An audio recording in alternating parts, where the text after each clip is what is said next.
आज जरा शॉपमधून घरी यायला उशीरच झाला. स्वयंपाकाचं एक फारसं काही करायचं नव्हतं, कारण सासूबाई गेलेले आहेत गावाला. मी, श्रेया आणि मानसीच घरी आहे. त्यांचे पप्पा गेलेले आहेत ड्युटीला. म्हणून आज खिचडी आणि कोशिंबिराचा बेत करणार आहोत. चला तर मग बनवूया. बीट खाण्याचे फायदे प्रत्येकालाच माहिती आहेत, तरी सुद्धा कारण वेगवेगळे असतात प्रत्येकाचे खाण्याचे. आमच्या घरातही एक कारण असं आहे, तुम्हाला दाखवते बघा. श्रेया, तू काय खाते? बीट. आवडतं तुला? खूप. तब्येतीसाठी चांगलं असतं म्हणून खाते का? मग जीभ लाल होते म्हणून. बघू.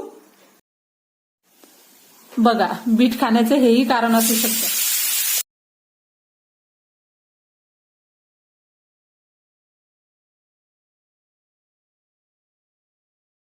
बघा, बीट घातल्यामुळे कोशिंबिरीला किती छान रंग आलाय. बघा, खिचडी आणि कोशिंबीर तयार आहे. चला आता सबस्क्राईब करा.